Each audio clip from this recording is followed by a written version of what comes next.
Et je me suis posé cette question, suis-je un parfum de bonne odeur pour le Seigneur? Dernièrement, un enfant à la salle des fêtes, pardonnez-moi, je ne me souviens plus de son prénom, mais il est venu me voir et il m'a dit, mais alors naturellement, monsieur, vous sentez bon. Alors, je devais confesser intérieurement que j'avais un peu forcé ce matin-là sur la dose du parfum devant ma glace, mais effectivement, je sentais bon. En tout cas, au point où c'est rentré dans le nez de cet enfant pour me dire naturellement, monsieur, vous sentez bon. Si ça pouvait être vrai tous les jours, de sentir aussi bon que ça, venant de tout son cœur, d'être un parfum de bonne odeur pour le Seigneur. Savez-vous qu'il y a deux versets dans la Bible qui parlent de cela? 2 Corinthiens chapitre 2, verset 15. Nous sommes en effet pour Dieu la bonne odeur de Christ pour ceux qui sont sauvés et parmi ceux qui périssent. Donc vous n'avez plus d'excuses. Vous-même ce matin, vous manifestez par votre présence un parfum de bonne odeur pour le Seigneur. Et quand vous allez repartir chez vous, quand vous allez rencontrer une personne qui n'est pas sauvée, eh bien même pour cette personne, vous allez être un parfum de bonne odeur pour cette personne. Ah, peut-être qu'elle ne va pas voir en vous cette bonne odeur. On aimerait tellement que les gens qui nous entourent puissent dire, tu sens vraiment bon.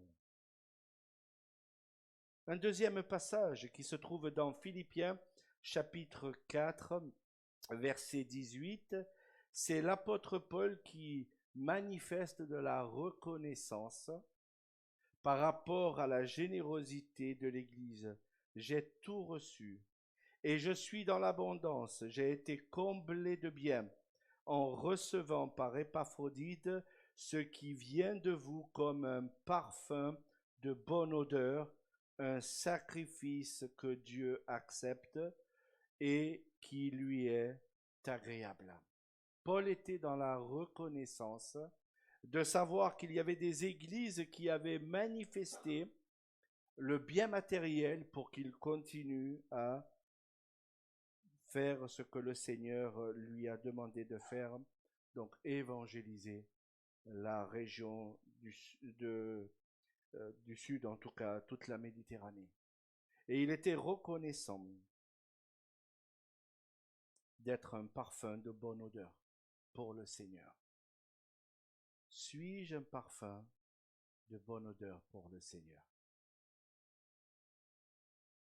Le dictionnaire Le Robert dit qu'un parfum est une odeur agréable et pénétrante. J'avoue, pour les narines de cet enfant, le parfum a été agréable et pénétrante. Il y a quelques années, j'aime aller dans le sud de la France, et quand je vais dans le sud de la France, il m'arrive, en tout cas dernièrement, nous avons visité avec mon épouse une ville que j'avais visitée déjà il y a très longtemps, mais je voulais montrer à Gabriel cette magnifique ville dans le sud de la France qui s'appelle Grasse. Si vous allez à Grasse, vous avez des usines très connues. Alors je ne suis pas là pour faire la publicité pour ces usines, mais nous avons visité l'usine de Fragonard dans cette ville.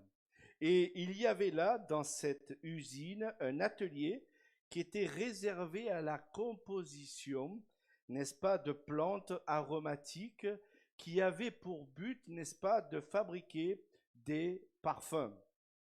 La lavande, le jasmin, la rose, tous ces parfums devaient procurer, et c'est ce que la guide nous disait à chaque fois, il y avait là une production de savonnettes qui manifestait, n'est-ce pas, une odeur de lavande.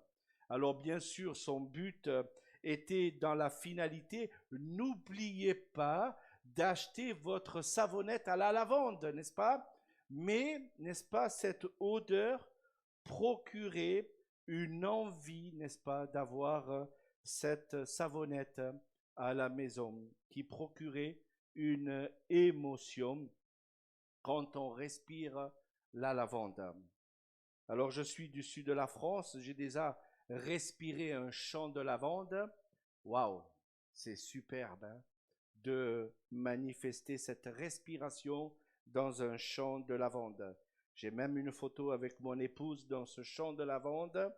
À ne pas oublier, en période où il y a floraison, il y a aussi beaucoup de guêpes qui viennent piqûrer. Donc voilà, nous on a pris très très vite la photo et puis on s'est échappé assez rapidement.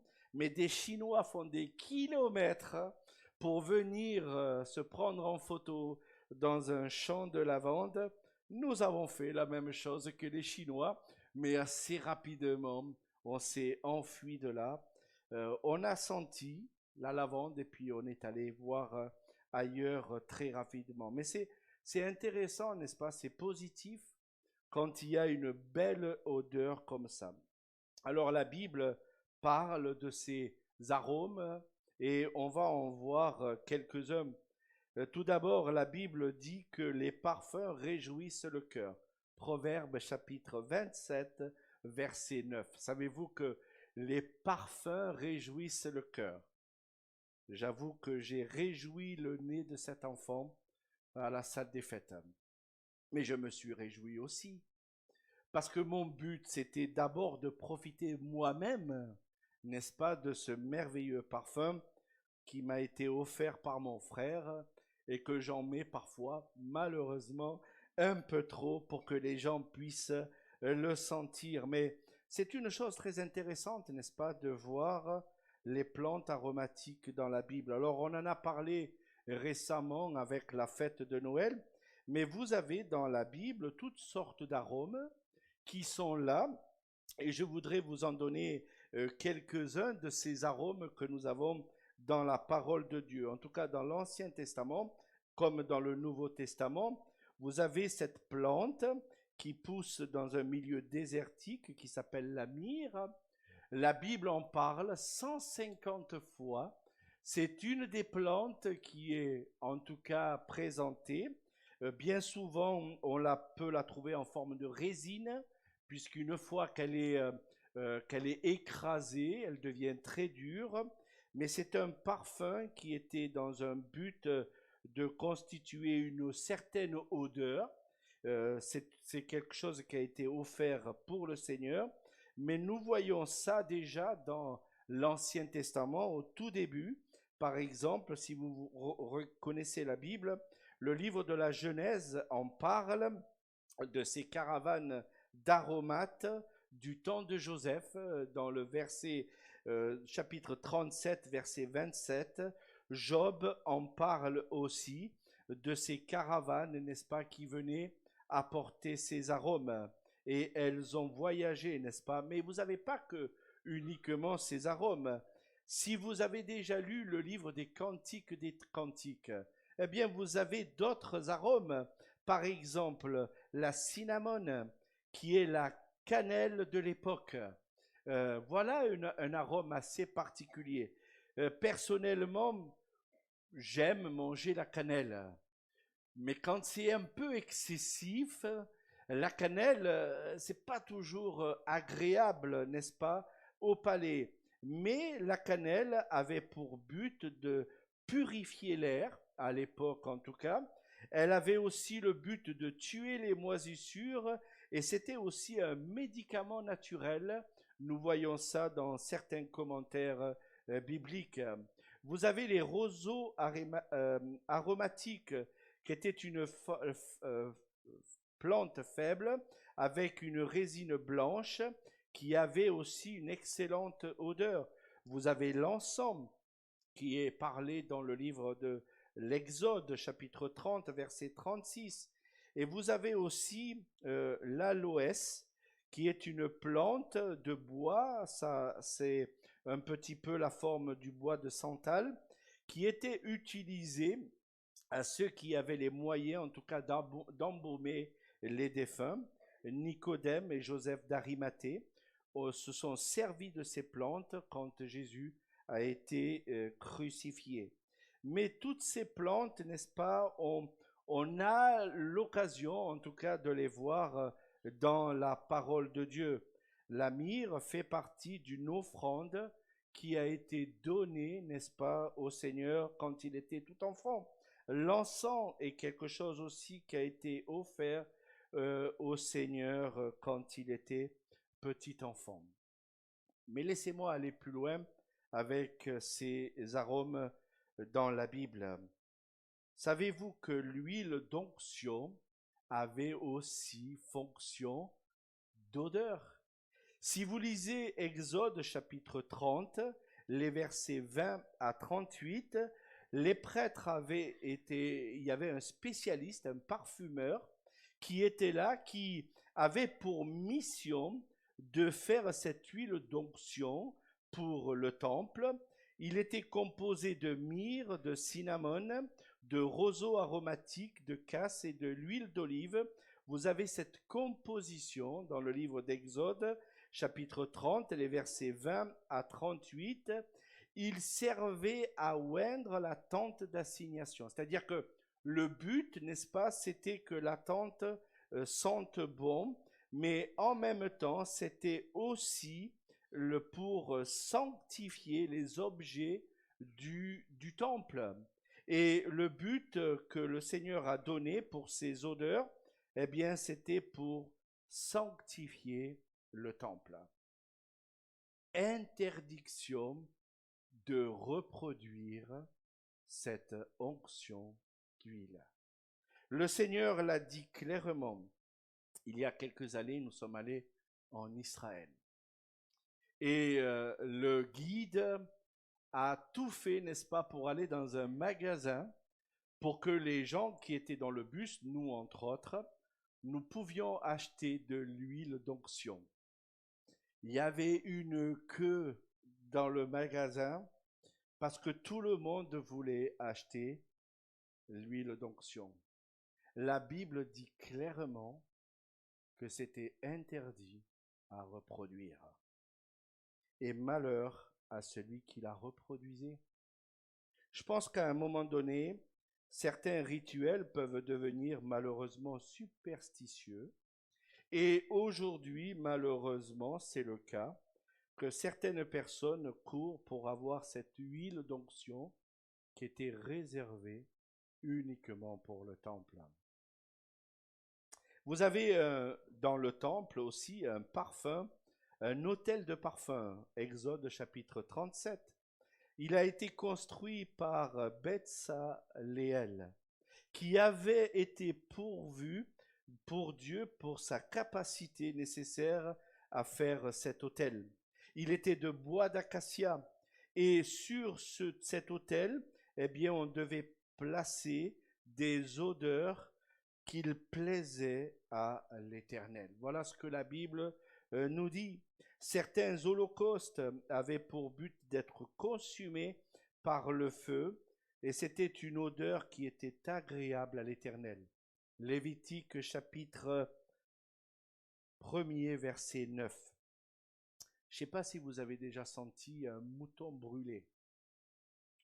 Je suis un ancien cuisinier, enfin il y a très longtemps, ça reste entre nous. Hein. Mais j'ai assisté un jour à un michoui, et croyez-moi, ça n'a pas une bonne odeur. L'odeur du mouton brûlé. Et pourtant, la Bible dit que Dieu aimait cette odeur. Dieu aimait cette odeur. Je me suis dit un jour, inspire-toi des narines du Seigneur. Si Dieu aime cette odeur, tu devrais t'en inspirer, Nicolas. Oui, le Seigneur aimait les parfums de bonne odeur. Et quand on regarde dans la Bible, nous voyons que le Seigneur a accepté certaines choses de la part de certaines personnes qui ont manifesté, n'est-ce pas, un intérêt de parfum qui lui soit agréable. Alors, qu'est-ce qui guide notre vie pour être un parfum de bonne odeur? Est-ce que vous pensez que c'est un parfum acheté dans un magasin qui peut être un parfum de bonne odeur pour le Seigneur? Je ne pense pas. Le Seigneur nous invite et nous encourage à être des personnes, à offrir nos corps comme un sacrifice vivant à Dieu. Pour Romains chapitre 12, verset 1er. Je ne sais pas si vous avez offert vos corps en sacrifice pour le Seigneur durant l'année 2022.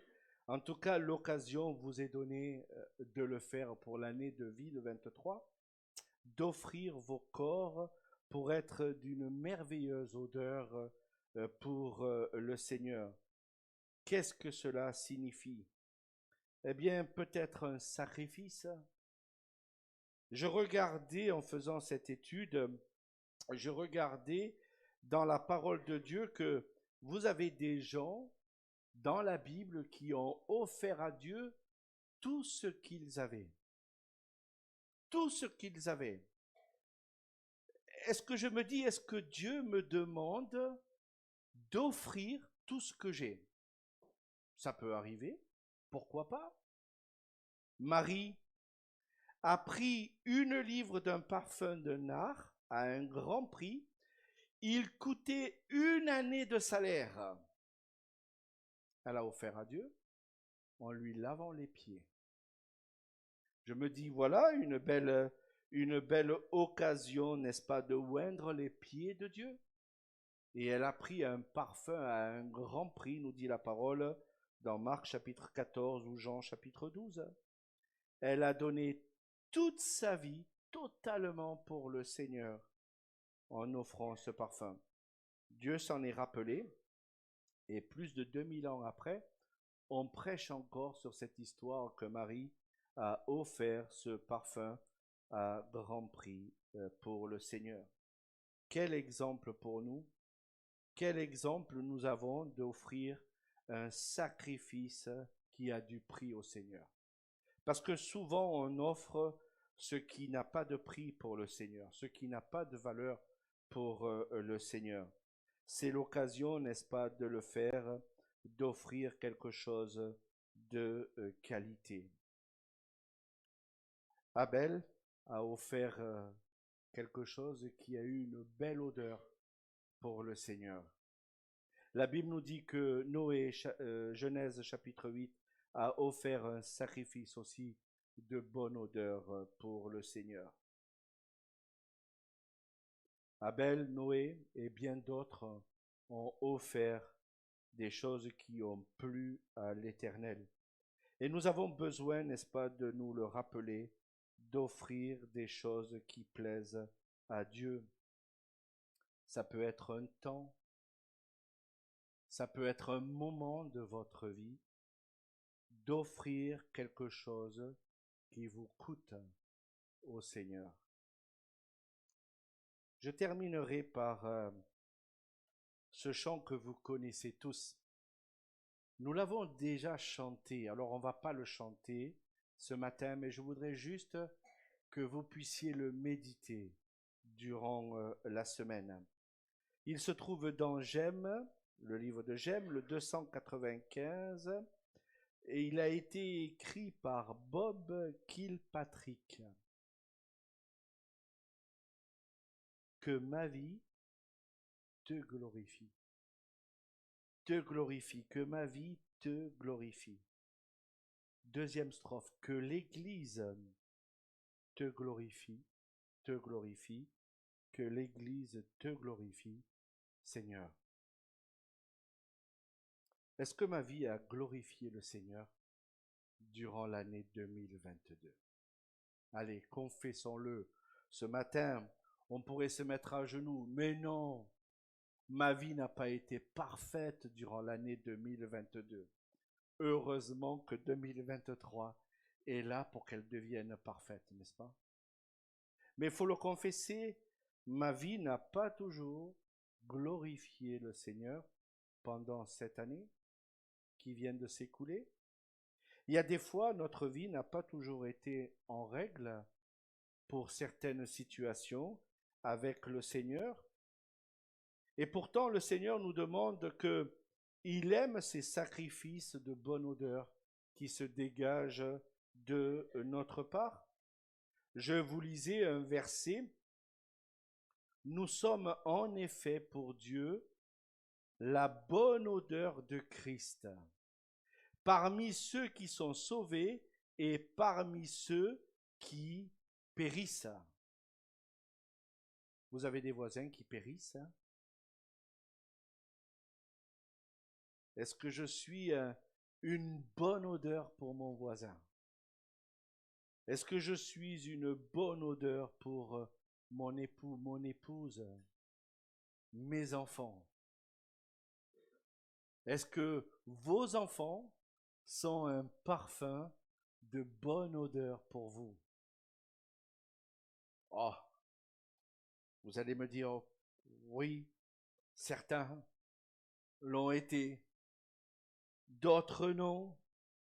Et pourtant, nous devons plaire et plaire au commandement de notre Seigneur, d'être un parfum de bonne odeur pour le Seigneur. C'est pas de l'artifice, hein? C'est pas artificiel. Je sais très bien que cet enfant a senti une odeur parce que j'ai mis un parfum. Mais ce parfum, petit à petit, s'est estompé durant la journée. Et je me suis dit à la fin de la journée, quand cet enfant m'a dit, Monsieur, vous sentez bon? Eh bien, si je veux ressentir bon demain, je dois badigeonner encore une fois ce parfum sur mes vêtements pour que d'autres enfants viennent me dire, Monsieur, vous sentez bon. On n'a pas besoin de ça. En Christ, nous sommes un parfum de bonne odeur. En Jésus-Christ, vous êtes un parfum de bonne odeur. Alors la question que je voudrais vous poser ce matin, est-ce que je suis en Jésus-Christ? Est-ce que Jésus-Christ est mon sauveur? Parce que s'il est, vous êtes un parfum de bonne odeur. Pour ceux qui sont en Christ et pour ceux qui ne sont pas en Christ, vous êtes un parfum de bonne odeur. Que ma vie te glorifie, te glorifie. Que ma vie te glorifie, Seigneur. Que l'Église te glorifie, te glorifie. Que l'Église te glorifie, Seigneur. Alors puissions-nous mettre en pratique ce verset, d'être un parfum de bonne odeur pour le Seigneur, pour l'année qui va se présenter là devant nous. À Dieu en revienne toute la gloire. Amen. Je vais prier. Seigneur, je veux te remercier pour ces quelques versets, ces quelques passages qui ont été lus, qui ont été médités. Seigneur, apprends-nous à être un parfum de bonne odeur auprès des personnes qui nous entourent. Alors c'est vrai que la vie n'est pas toujours facile. C'est vrai que les personnes qui nous entourent ne sont pas toujours faciles. Mais Christ peut nous aider à avoir ce parfum de bonne odeur. Et nous pouvons, Seigneur, le dire en toute honnêteté. Oui, Seigneur, aide-nous à être un parfum de bonne odeur pour toi. Que ce ne soit pas de l'artifice, que ce ne soit pas superficiel, mais que ce soit vraiment réel. Que les gens qui nous entourent puissent dire, Monsieur, Madame, vous sentez bon, vous sentez le Christ, c'est agréable d'être avec vous. Vous savez que vous êtes une personne différente de ce monde. Et c'est ce qu'on aimerait entendre plus souvent, n'est-ce pas, dans notre vie, alors que ce soit une réalité pour nous dans le quotidien. À toi en revienne toute la gloire, au nom du Seigneur Jésus-Christ. Amen. Un verset pour vous encourager. Le culte est terminé. Je voudrais vous encourager